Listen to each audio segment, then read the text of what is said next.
Okay, so just talked about the angle. So in this case, cosine always lies between -1 and 1, of course. 1, it's 1 when the A and B are in the same direction. Okay, so this is A, for example, and this is B. So the angle between them is 0. So the cosine of 0 is 1. These two vectors are really similar. Okay, and it is -1 when they are in opposite directions. Okay, so this is A and this is B. And in different applications, it depends on the application. It can be good or bad. And the angle, when angle is 90 degree, okay,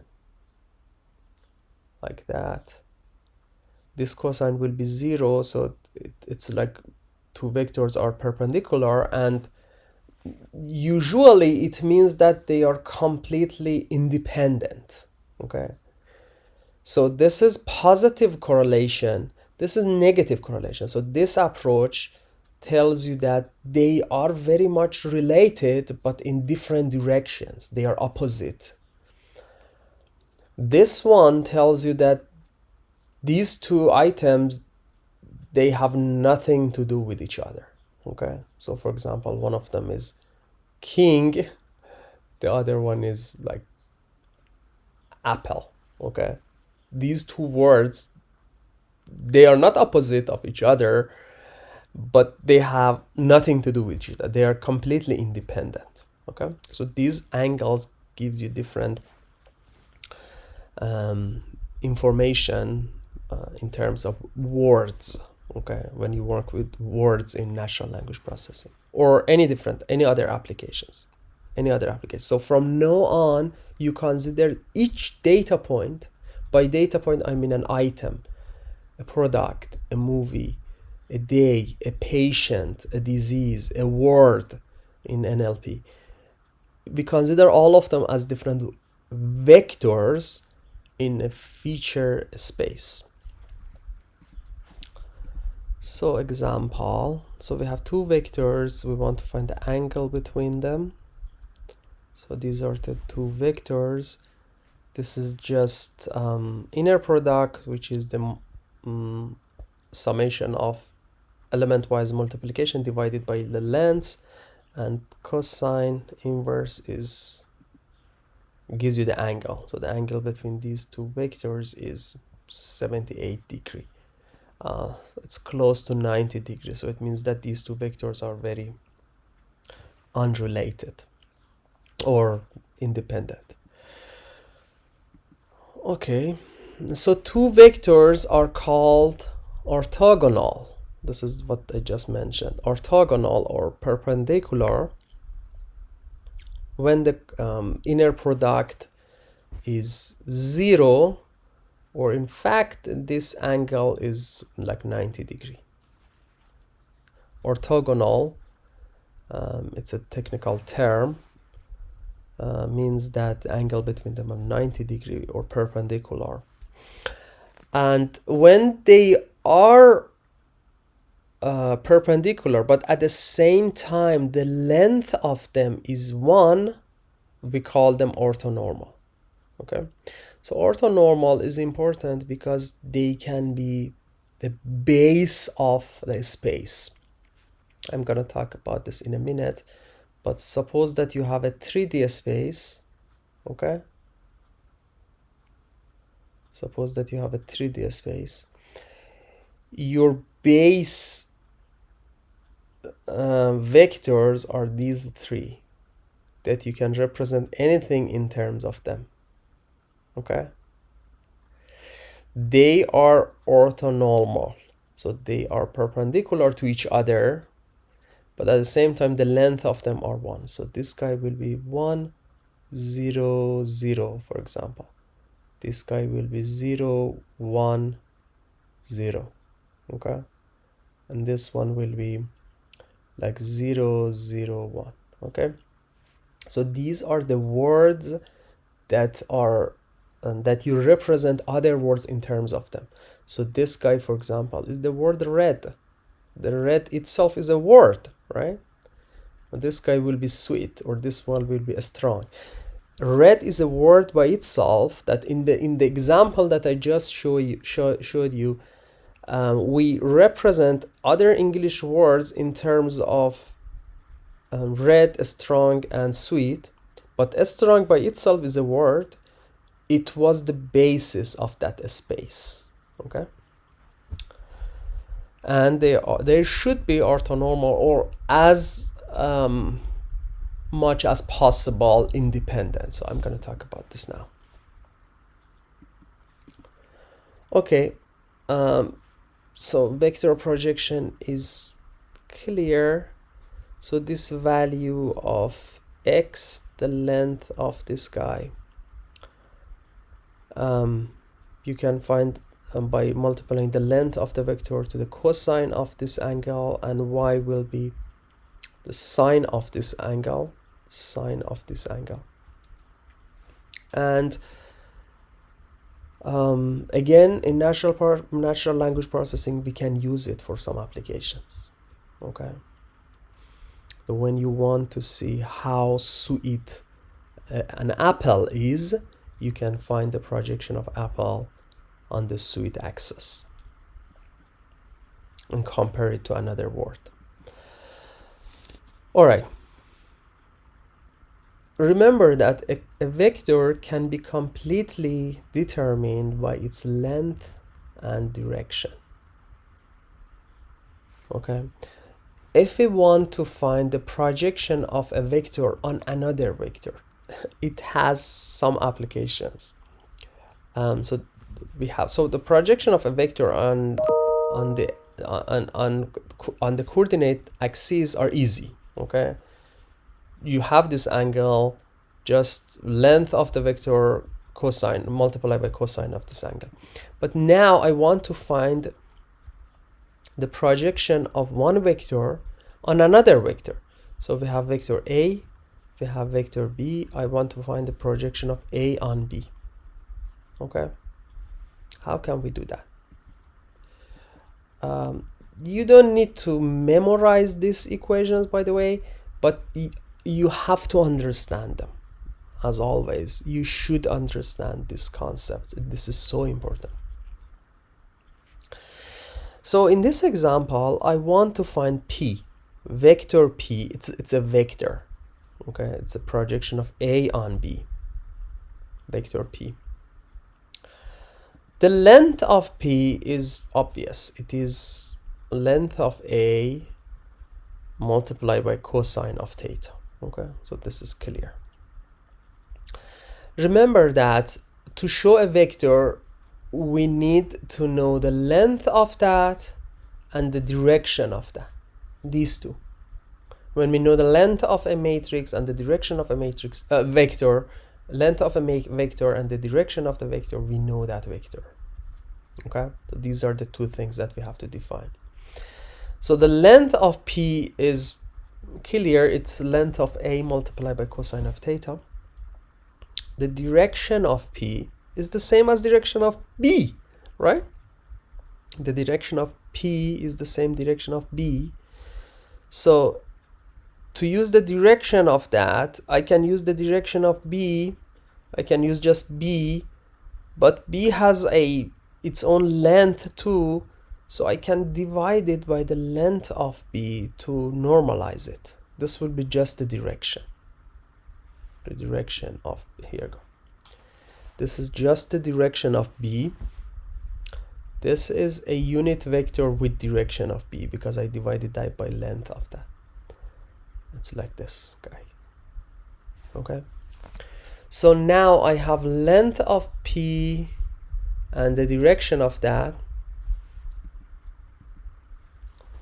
So P will be equal to length multiplied by direction.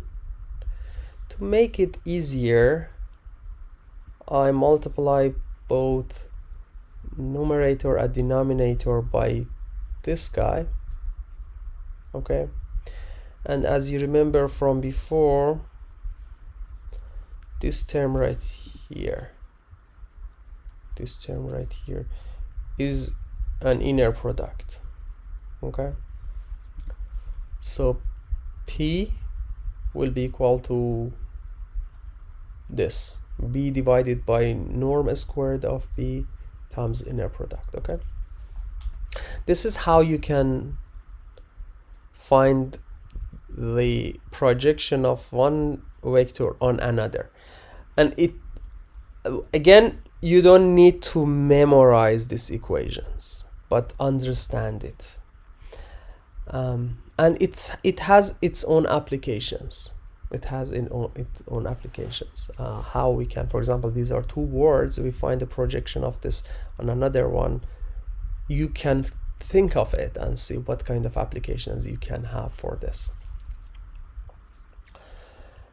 And so this is another important topic that I want to talk about. Building vectors from other vectors. This is something that we want to use in dimensional reduction. Okay, so every time you want to apply a machine learning algorithm, you in many cases you have a lot of features, okay? You have a lot of features, and you have to reduce the dimensionality of that. You have to get rid of redundancy in your data.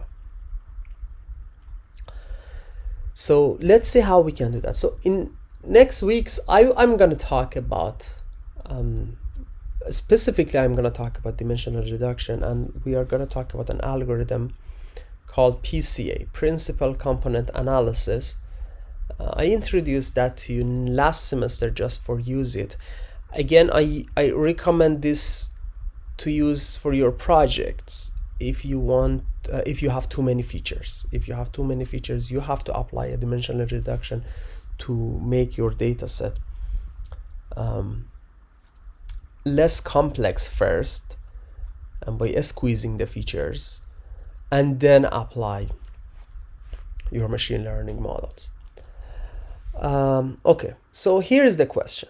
Can we find a set of prototype vectors v1, v2 to vn from which we can build all other vectors in some vector space by using linear combination of them?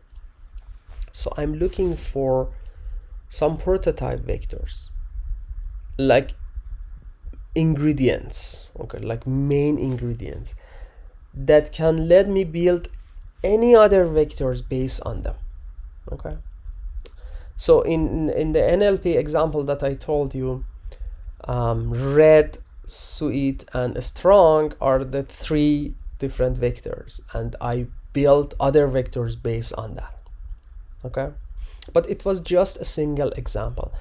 I am looking for a set of vectors that I can build all other vectors, every other word, all other words, all other vectors in the space, only based on these n vectors. So this is the idea. So if we can do that, this is a very important thing, right? Because you can show infinite number of vectors only using n vectors. So in NLP, we show millions of words only using 300 vectors, okay? 300 vectors. So it's a big dimensional reduction. So for any vector A and any vector B, there are some scalar. So this is an example. Numbers alpha i's and beta i's, such that we can write vector A and B as a linear combination of these vectors. Okay, here you go. So any arbitrary vector A and arbitrary vector B, I can make them in terms of these n vectors, just having some scalar numbers. So these are just, they look like ingredients. Okay, so you have some basic ingredients, and you can make many different recipes, many different types of foods, only using these ingredients, just by adding different amounts of them. Okay, so for example, you have salt and pepper and egg and bread and rice and meat and beef and whatever. You can make hundreds of different types of I don't know, foods, using different recipes, just by combining different amounts of these ingredients. So this is the idea. This is called a spanning. Okay, a span of a set of vectors is a set of vectors, v1 to vn, is said to span the vector space if it's possible to write every possible vector or every food as a linear combination of these ingredients. So this is the idea. So any arbitrary vector a, for any arbitrary vector a, there is a recipe. There's a list of amounts of each one of these ingredients that if we use, we can make it. So there is one important thing here. We prefer to have the smallest prototype set.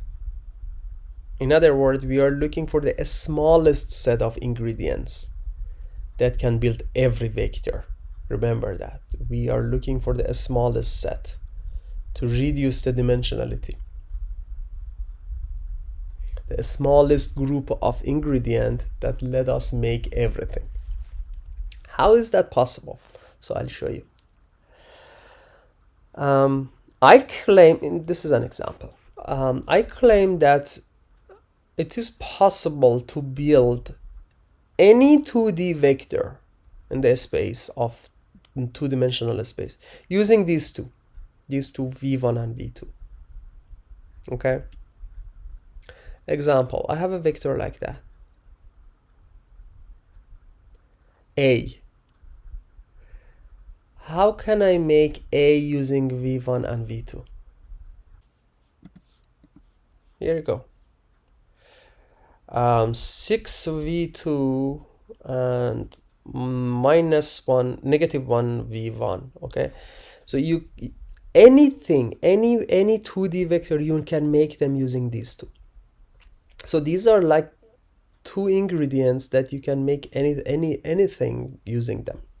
Okay, so this is the idea, just different amounts of them. So if there was another vector b, maybe it needed different amounts of them.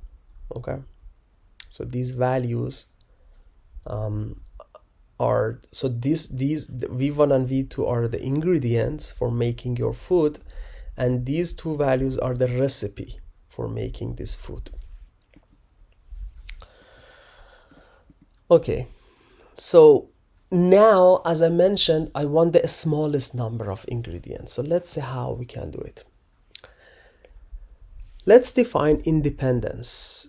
Linear independence is a set of vectors v1 to vn.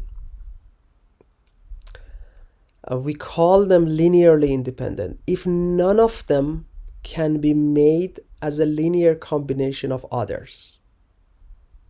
Okay, so I have n vectors here, my ingredients. None of them can be made as a linear combination of the others. In this case, I call them completely independent. This is what I want. Okay, so I want to make food.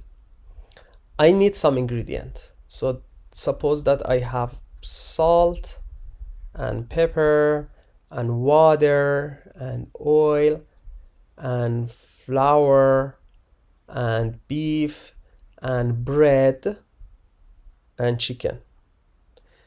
This is not linearly independent. Why? Because I can make bread using water and salt and flour. Okay, well, this is not linearly independent, so I have to remove bread from the list. Okay, so you got it. This is the smallest group of vectors, the smallest group of ingredients that I can make everything else from them, and even I cannot make one of them from others, because if I can make one of them from others, it means that I have redundancy, and I don't like it. So this is dimensional reduction in the data. If I have redundancy, it means that in this group, these are not good vectors. I am still able to make bread from salt and flour and water, so there is no need to put bread here in the list, because every time I can make the bread itself. I don't need redundancy.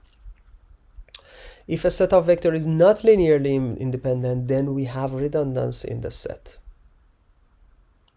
In other words, the set has more vectors than needed to be a prototype set.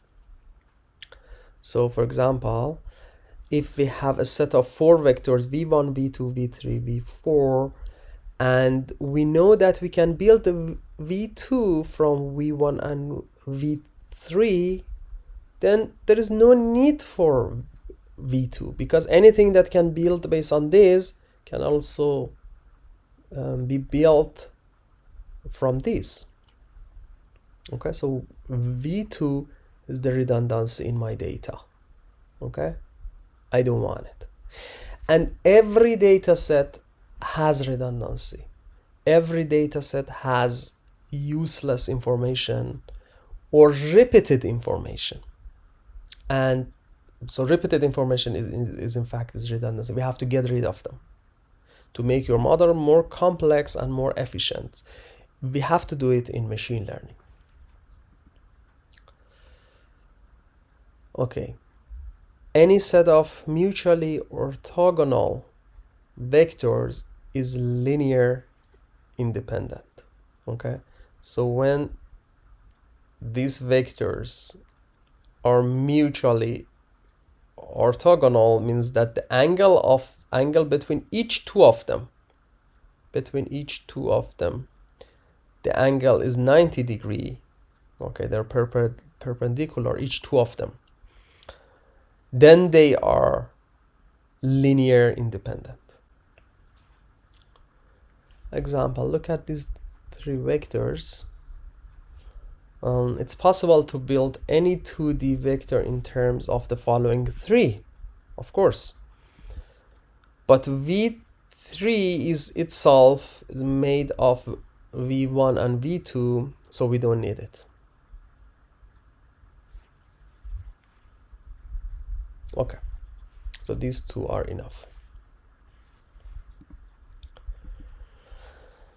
Okay, basis of a vector space is a basis of vector space is a set of a basis of a vector space is a set of linear independent vectors that span the space. So when we say they span, it means that they are enough to build the entire space. So they are enough ingredient to make every food from them, every possible recipe. And they are linear independent. It means that they are not more than needed. They are not more than enough. So they are not redundant. After writing a vector A in terms of these, then from now on we can represent vector A only using the recipe. We don't need these vectors anymore because there are some standard vectors that are everywhere. This is so important to remember. So look, when you want to make a cake for your friend, you don't need to take all ingredients with you everywhere. Okay, so suppose that you want to travel to another city to make a cake. You don't need to take your ingredients with you. All of those materials like water and sugar and flour and everything is available everywhere. So you can go to that city, you can go to New York City and purchase sugar or water or salt. You don't need to take water with you from Los Angeles to New York City. You just need to take the recipe with you. Okay, that's it. So you just need to keep this part. These are some standard ingredients that you build, and now you can make every possible vector in the world using these ingredients, every possible food using this ingredient. You just need to keep the recipe, and this is all you need. Okay, but this is important to remember. If a basis of a vector space contains vectors that are orthonormal to each other, we call it orthonormal basis. This is what we want. This is what we want. It guarantees that they are linear independent, there is no redundancy, and this is exactly what we are looking for. So in dimensional reduction, we are trying to find some features, some bases for your space that are linearly independent, so that there is no redundancy between them. And when you represent your data in terms of those basis vectors, the dimensionality of the data, which was for example 10, you can only show them using 3. So your data will change from 10D to 3D now. Okay. In many cases, the key to solving a advanced data science problem or big data processing is just to find the correct basis for your space. So let me continue this. Symmetric matrix. A matrix is called symmetric when it is equal to its transpose. In other words, so look at this diagonal line. Okay, there is a symmetry here. All of these elements on the other sides of the diagonal line are equal. Okay, or another definition, A is equal to A transpose. Okay, so this is the definition of symmetry, and symmetric matrices have some important features that I'm going to talk about later. Okay, matrix can be used as a transformer, as an operator that we apply on some vectors to perform some tasks. Okay, so we look at matrices as transformers that can change something about vectors. So let me show you an example, specifically about dimensional reduction.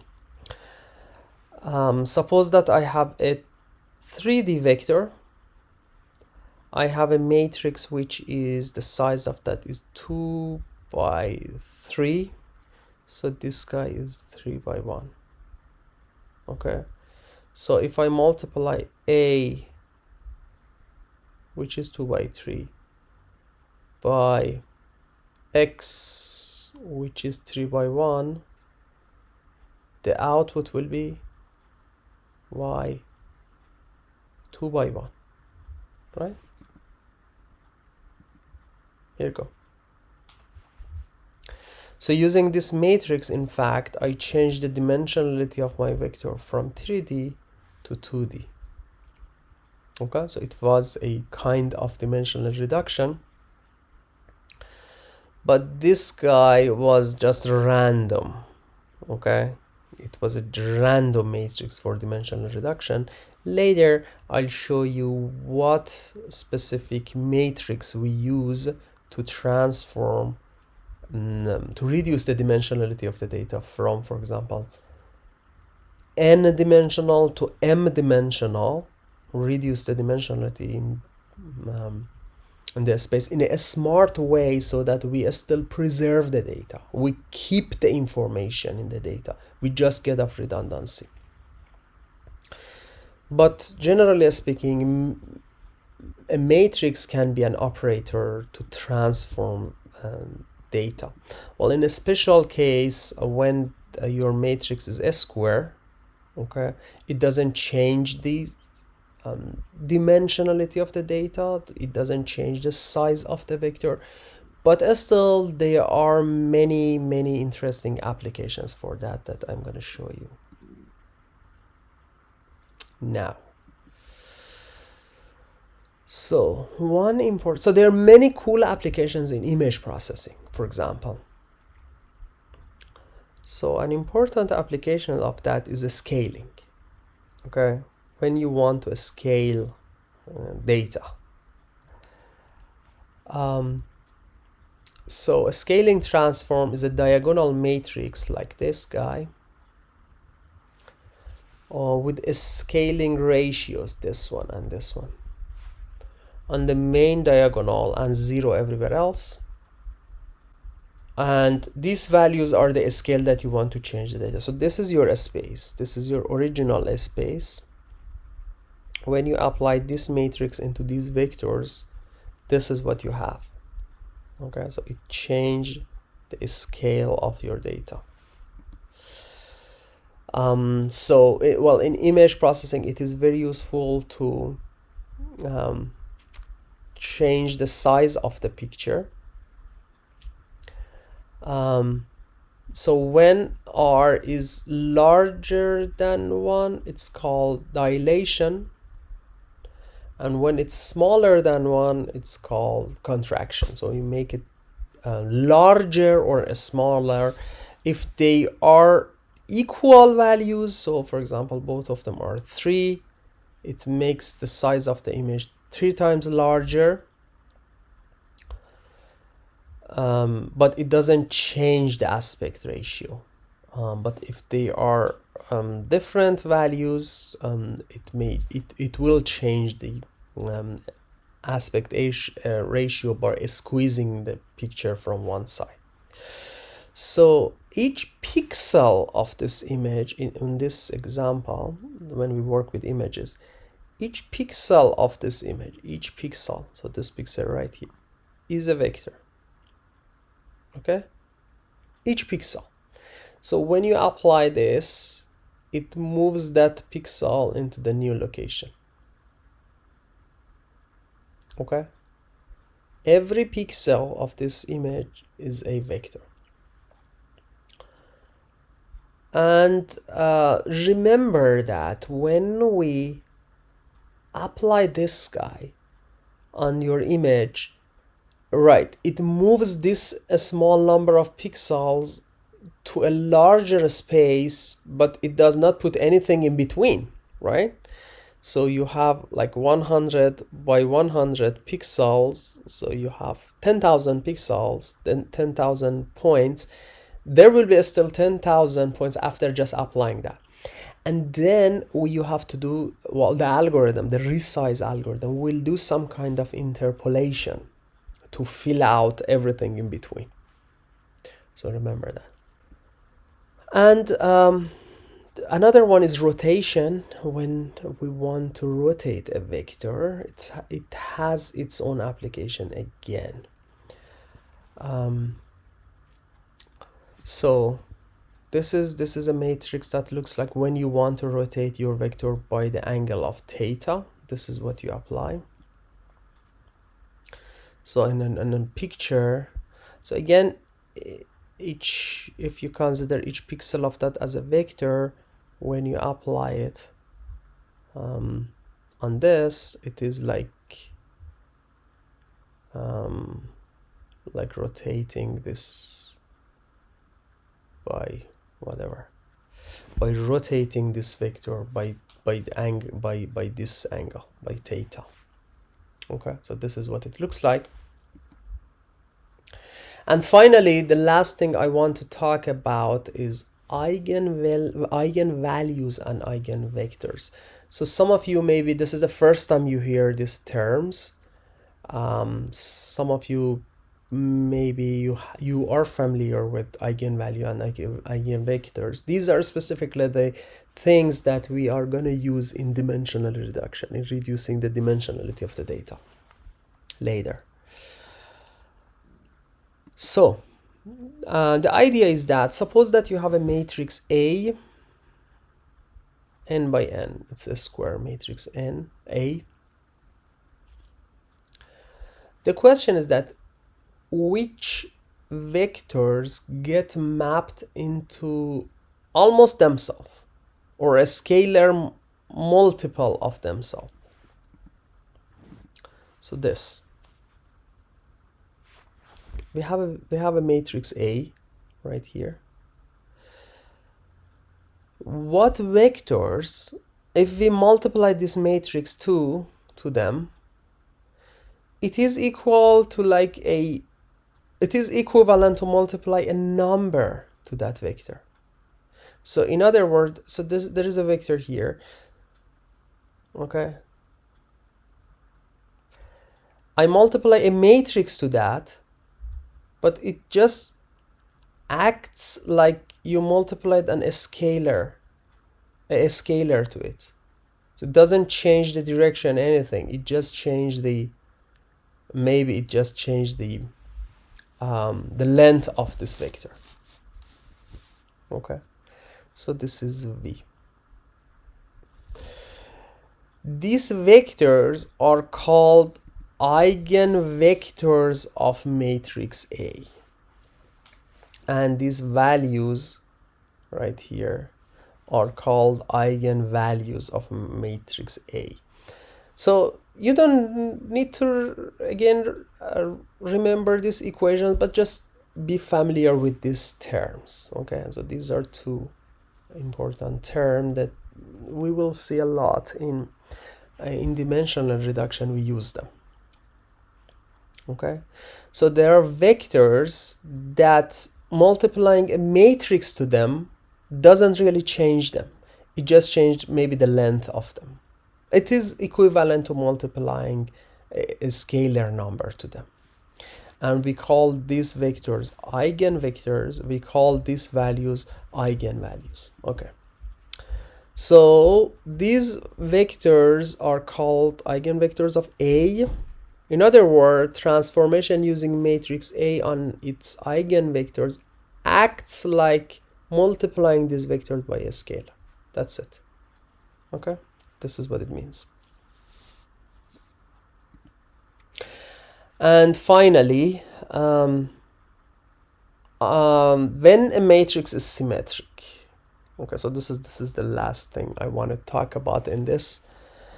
When a matrix is symmetric, then eigenvectors corresponding to distinct eigenvalues are orthonormal. It is a technique for us to find those specific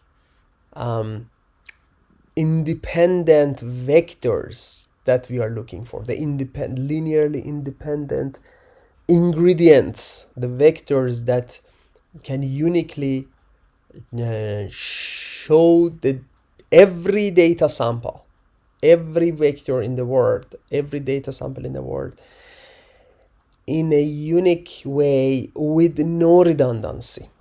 Okay, so this is one technique to do that. So the eigenvectors of this symmetric matrix will be orthonormal, will give us those independent, linearly independent vectors or basis vectors that we are looking for.